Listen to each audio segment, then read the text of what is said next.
Hello दोस्तों, नमस्कार। Exist academy में आप सभी का हार्दिक स्वागत एवं हार्दिक अभिनंदन है। जैसा कि आप सभी लोग जानते हैं, हिंदी वर्णमाला का यह कंप्लीट टॉपिक आपका हो गया है। उसी से रिलेटेड हम लोग यह जो हिंदी का पहला प्रैक्टिस सेशन है वर्णमाला से रिलेटेड, उसी को लेकर आए हुए हैं। 20 क्वेश्चन है और प्रत्येक दिन यह आपकी सीरीज प्रैक्टिस की चलती रहेगी। आप यहाँ से हिंदी के सेगमेंट को आप क्या कर सकते हैं, अच्छे से कवर कर सकते हैं और हर वो क्वेश्चन पे चर्चा होगी जो एग्ज़ाम पॉइंट व्यू से बहुत ही इंपॉर्टेंट होंगे। तो आइए शुरुआत करते हैं, तैयार हो जाइए। पहला क्वेश्चन क्या है? पहला क्वेश्चन है, हिंदी में ध्वनियाँ कितने प्रकार की होती हैं? क्या 2 प्रकार की होती हैं, 4 प्रकार की होती हैं, या 6 प्रकार की, या 8 प्रकार की? तो हिंदी में ध्वनियाँ 2 प्रकार की होती हैं। एक आपका होता है स्वर और एक आपका क्या होता है, व्यंजन। एक आपके क्या होता है, स्वर होता है और एक व्यंजन होता है। स्वर क्या होते हैं? स्वर वे होते हैं जिनका उच्चारण करते समय किसी अन्य वर्ड की सहायता नहीं ली जाती है, उसे हम स्वर कहते हैं। जब किसी अन्य वर्ड की सहायता नहीं ली जाती है तो स्वर क्या होते हैं, स्वर स्वतंत्र होते हैं। क्या इतनी सी बात आप लोग समझ पाए? स्वर की संख्या कितनी होती है? स्वर की संख्या 11 होती है। इसी तरीके से व्यंजन की बात करेंगे तो व्यंजन क्या होते हैं, जो स्वर की सहायता से बोले जाते हैं। तो स्वर की सहायता से बोले जाने वाले वर्ड को हम व्यंजन कहते हैं। कैसे? जैसे एक व्यंजन है आपका का। अगर हम व्यंजन का को पढ़ रहे हैं तो का के साथ आपका स्वर भी आ रहा है आ। इसका मतलब इस का को बोलने के लिए हमें इस आ की ज़रूरत पड़ी। इसका मतलब व्यंजन को बोलने के लिए स्वर की ज़रूरत पड़ी, इसलिए हमने इसे क्या कहा, व्यंजन कहा। जब व्यंजन स्वर की सहायता से बोले जा रहे हैं, इसलिए व्यंजन स्वतंत्र नहीं होते हैं, अस्वतंत्र होते हैं। इतनी सी बात में कोई दिक्कत? चलिए अब क्वेश्चन नंबर दूसरा, वर्णमाला। क्वेश्चन नंबर दूसरा कहता है, वर्णमाला में स्पर्श व्यंजन की संख्या कितनी होती है? तो सबसे पहले समझते हैं, व्यंजन तो समझ लिए हैं, इसके बाद समझते हैं स्पर्श व्यंजन क्या होते हैं। देखिए, स्पर्श व्यंजन आप लोग इसके पहले की क्लास वर्णमाला की यदि ना देखे हों तो आप एग्जिस्ट एकेडमी के यूट्यूब चैनल पर जाएँ और वहाँ की वर्णमाला की कंप्लीट क्लास पूरी पड़ी हुई है, आप वहाँ से देख करके प्रैक्टिस सेशन में आप आइए। देखिए, स्पर्श व्यंजन क्या होता है? स्पर्श का मतलब स्पर्श करना। और क्या स्पर्श करना? मुख के विभिन्न भागों को स्पर्श करना। जैसे हम आपको एक बात बताए थे कि स्पर्श व्यंजन होते हैं का से लेकर के माँ तक। टोटल कितने होते हैं? 25। जब का से माँ तक के हम 25 वर्ड को पढ़ते हैं तो मेरा मुख का अलग अलग भाग स्पर्श करता है। जैसे का वर्ग में कंठ, इसी तरीके से चा वर्ग में कंठ, तालु, मूर्धा, दंत और ओष्ठ। तो ये मुख के अलग अलग भागों को स्पर्श करता है, इसलिए हम इसे क्या कहते हैं, स्पर्श व्यंजन कहते हैं। और स्पर्श व्यंजन की संख्या कितनी होती है? 25। और कहाँ से कहाँ तक होती है? तो का से लेकर के माँ तक। यह जो स्पर्श व्यंजन होता है, यह स्पर्श व्यंजन 5 वर्गों में विभक्त होता है। मतलब कैसे? जैसे का वर्ग, चा वर्ग, टा वर्ग, ता वर्ग, पा वर्ग। इसलिए स्पर्श व्यंजन को हम वर्गीय व्यंजन भी कहते हैं। तो क्वेश्चन पूछ रहा है, वर्णमाला में स्पर्श व्यंजन की संख्या कितनी होती है? तो वर्णमाला में स्पर्श व्यंजन की संख्या 25 होती है। क्वेश्चन नंबर तीसरा कहता है, भाषा की सार्थक लघुत्तम इकाई किसे कहते हैं? तो भाषा की सार्थक लघुत्तम इकाई को क्या बोलते हैं? हम शब्द बोलते हैं। देखिए, एक बात आपका यहाँ पे आया है, वर्ड। वर्ड क्या होता है? भाषा की सबसे छोटी इकाई होती है। भाषा की सबसे छोटी इकाई होती है। सबसे छोटी इकाई का मतलब होता है कि अब इसके और टुकड़े नहीं किए जा सकते हैं। क्या इतनी सी बात आप लोग समझ पाए? क्वेश्चन नंबर चौथा है, लिपि चिन्हों के क्रमबद्ध समूह को क्या कहते हैं? इसका मतलब वही लिखा हुआ है। यह जो आपका लिपि चिन्ह है, अर्थात जो वर्ड हैं, इस वर्डों के समूह को क्या कहते हैं? वर्डों के समूह को क्या कहते हैं? वर्णमाला कहते हैं। तो इसका फाइनल आंसर क्या हो जाएगा? वर्णमाला। ठीक। क्वेश्चन नंबर 5 कहता है, प्लुत स्वर कौन सा है? क्वेश्चन नंबर 5 क्या कहता है? प्लुत स्वर। देखिए, स्वर आप मात्रा के आधार पर स्वर को 3 प्रकार से पढ़े होंगे। नहीं पढ़े हैं तो पिछला वीडियो आप देख लीजिएगा, वहाँ पे सारी क्लास पढ़ी हुई है। देखिए, प्लुत स्वर का मतलब, सबसे पहले मात्रा के आधार पर स्वर के भेद। मात्रा के आधार पर स्वर के 3 भेद होते हैं। एक ह्रस्व होता है, एक दीर्घ होता है, एक प्लुत होता है। तो ह्रस्व स्वर का मतलब होता है कि ऐसा स्वर जिसको पढ़ें जिसमें कम समय लगे। ह्रस्व का मतलब होता है छोटा। ह्रस्व का मतलब होता है छोटा या कम समय। मतलब जिनका उच्चारण करें, ऐसे स्वर जिनका उच्चारण करें जिनमें एक मात्रा का समय लगे या कम समय लगे, उसे हम क्या बोलते हैं? ह्रस्व स्वर बोलते हैं।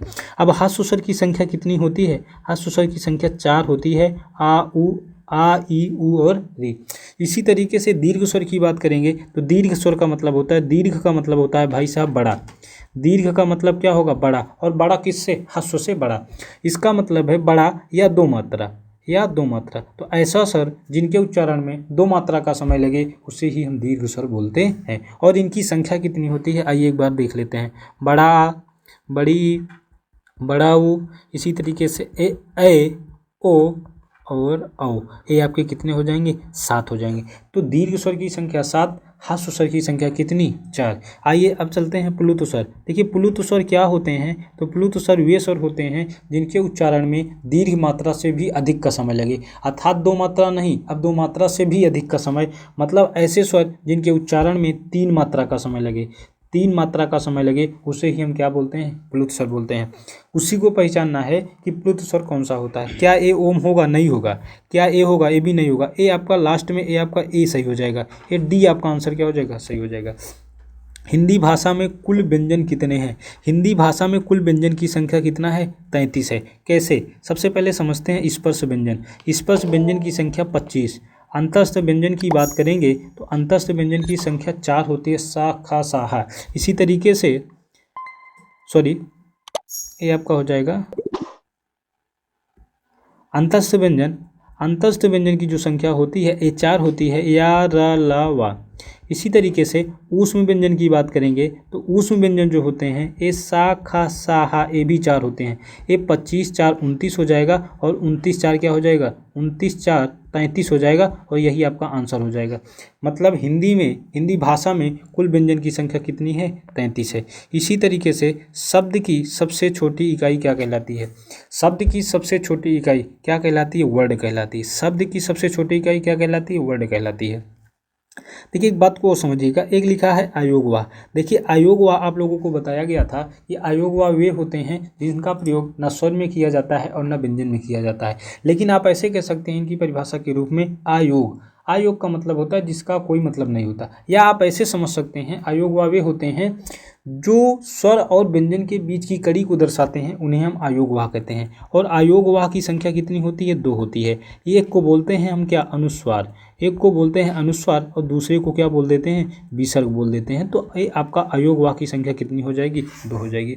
एक आपका ऑप्शन दिखाई दे रहा है, स्वर क्या होते हैं? वे होते हैं जिनके उच्चारण में किसी की सहायता नहीं ली जाती है और ये स्वतंत्र होते हैं। व्यंजन क्या होते हैं? तो व्यंजन हमेशा स्वर की सहायता से बोले जाते हैं, इसलिए ये अस्वतंत्र होते हैं। क्वेश्चन नंबर 8, निम्न में दीर्घ स्वर नहीं है। देखिए दीर्घ स्वर इसके पहले पढ़ा दिए, तो दीर्घ स्वर नहीं है इसका मतलब ए तो दीर्घ स्वर है, ए भी दीर्घ स्वर है, ए भी दीर्घ स्वर है। ए आपका ऑप्शन ए क्या हो जाएगा? दीर्घ स्वर नहीं है। इसी तरीके से क्वेश्चन नंबर 9, निम्नलिखित में से कौन सा मूल दीर्घ स्वर नहीं है? मूल दीर्घ स्वर का मतलब आप समझिएगा। देखिए उत्पत्ति एवं निर्माण के आधार पर स्वर 3 प्रकार से होते हैं। कौन कौन से? एक होते हैं मूल स्वर। मूल स्वर का मतलब भाई साहब होता है जड़। मूल का मतलब क्या होता है? जड़। जड़ का मतलब क्या होता है? जो सबसे पहली बार जिसका निर्माण हुआ हो, वही क्या है? आपकी जड़ है, मूल है। तो मूल स्वर आपके कितने हो गए? 4। अब मूल दीर्घ स्वर का मतलब क्या होता है? मूल दीर्घ स्वर का मतलब होता है जो मूल स्वर है, मूल स्वर का बड़ा वाला भाई, मतलब मूल स्वर जो है छोटे भाई और मूल स्वर का जो बड़ा भाई हो जाएगा वही मूल दीर्घ स्वर हो जाएगा। इसका मतलब बड़ा आ, बड़ी ई, बड़ा ऊ और ये क्या हो जाएगा? बड़ा री हो जाएगा। ये आपके मूल दीर्घ स्वर है। अब मैच करा दीजिए क्या इसमें कौन सा नहीं है। तो मूल दीर्घ स्वर नहीं है, ये तो मूल दीर्घ स्वर है, ए भी है और ए भी है। इसका आंसर क्या हो जाएगा? डी हो जाएगा। हिंदी भाषा में ह्रस्व स्वर की संख्या कितनी होती है? हिंदी भाषा में ह्रस्व स्वर की संख्या कितनी होती है? 4 होती है। 4 कौन से होते हैं? छोटा आ होता है, छोटी ई, छोटा ऊ और ये आपका री होता है। ठीक। क्वेश्चन नंबर 11, कह रहा वर्णमाला किसे कहते हैं? तो वर्णमाला किसे कहते हैं? वर्डों के व्यवस्थित एवं क्रमबद्ध समूह को हम वर्णमाला कहते हैं। ठीक, ये आपका डी हो जाएगा आंसर। इसके बाद क्वेश्चन कह रहा है मध्य स्वर किसे कहते हैं? देखिए एक बात आप लोगों को बताया गया था, जिह्वा के आधार पर, जिह्वा के आधार पर स्वर के भेद, जिह्वा के आधार पर स्वर के कितने भेद होते हैं? 3 भेद होते हैं। एक आपका क्या हो जाता है? अग्र स्वर हो जाता है, दूसरा आपका मध्य स्वर हो जाता है, तीसरा आपका पश्च स्वर हो जाता है। क्या हो जाता है? पश्च स्वर। ये 3 तरीके के स्वर होते हैं जिह्वा के आधार पर। तो अग्र स्वर का मतलब होता है जो जिह्वा के अग्र भाग से बोला जाए, जैसे हमने कहा ई, ए, री, ये क्या हो जाएगा? अग्र स्वर। मध्य स्वर की बात करेंगे तो मध्य स्वर में क्या आ जाएगा? आ। मध्य स्वर में क्या होगा? छोटा आ, जो मध्य में बोला जाता है। इसके बाद पश्च स्वर की बात करेंगे तो जो कुछ भी बचेगा वही आपका क्या हो जाएगा, पश्च स्वर हो जाएगा। छोटा ऊ, बड़ा ओ और औ, ये आपके सभी क्या हो जाएंगे, पश्च स्वर हो जाएंगे। क्या इतनी सी बात आप लोग समझ पा रहे हैं? यहाँ से आप लोग इतनी सी बात समझ पाए या नहीं? अब चलिए आगे समझते हैं। इसमें क्वेश्चन कह रहा है मध्य स्वर क्या होते हैं, तो मध्य स्वर का मतलब होता है छोटा आ।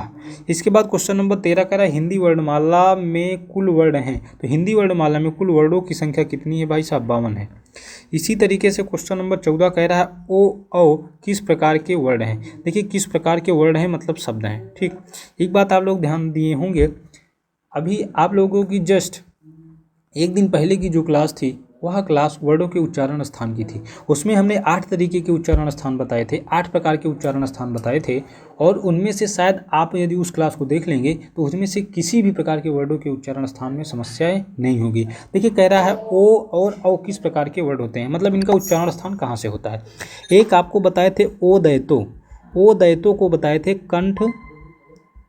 कंठोष्ठ, ओ दैतो कंठोष्ठ। इसका मतलब है ए ओ जो बनेगा ना, ए ओ बनता है आ प्लस ऊ से, और आ का उच्चारण स्थान होता है कंठ और ऊ का उच्चारण स्थान होता है ओष्ठ।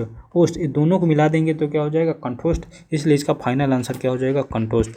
ए दैतो कंठ तालु, ओ दैतो कंठोष्ठ, वकारस दंतोष्ठ। याद रखिएगा चीज़ों को। अगला क्वेश्चन 15 कह रहा है व्यंजन और स्वर के संयुक्त रूप को क्या कहते हैं।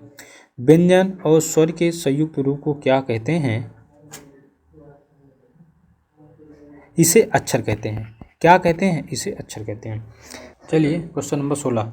क्वेश्चन नंबर 16 कहता है हिंदी भाषा में कितने स्वर हैं, तो हिंदी भाषा में स्वर की संख्या कितना है, 11 है। कौन से 11 स्वर हैं, आ ई उ री ए सॉरी ये आपका हो जाएगा यहाँ से ऐसे, यहाँ से हो जाएगा आ ई उ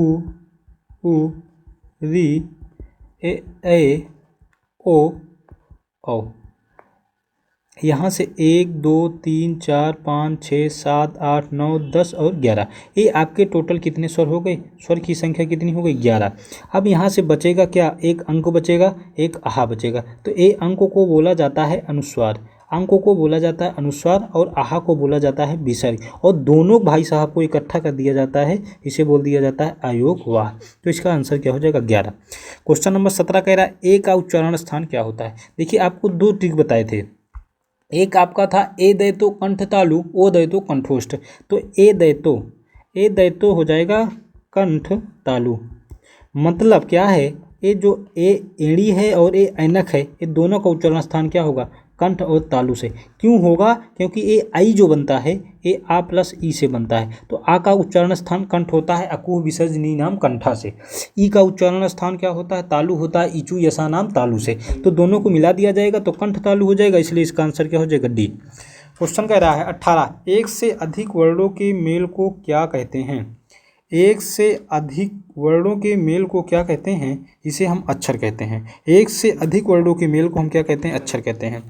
इसी तरीके से कह रहा मात्रा के आधार पर स्वर के कितने भेद होते हैं, तो मात्रा के आधार पर स्वर के भेद होते हैं 3। एक आपका हो जाएगा ह्रस्व स्वर, एक दीर्घ स्वर और एक प्लुत स्वर। क्वेश्चन नंबर 20 जिनका उच्चारण स्वतंत्रता से होता है और जो व्यंजन के उच्चारण में सहायक होते हैं उसे क्या कहते हैं। मतलब क्या कह रहा है कि स्वर क्या होते हैं, स्वर स्वतंत्र होते हैं, स्वर स्वतंत्र होते हैं, और स्वर का काम क्या होता है, ये व्यंजन के उच्चारण में क्या होते हैं, सहायक होते हैं। इसलिए इसका फाइनल आंसर क्या हो जाएगा, बी हो जाएगा और स्वर हो जाएगा। आई होप कि आप लोगों को यह क्लास अच्छी लगी होगी। यदि आप लोगों को यह सेशन अच्छा लगा हो तो डेली आप प्रैक्टिस सेशन से जुड़िएगा और चैनल को लाइक करें, शेयर करें और सब्सक्राइब करें। Okay, thank you.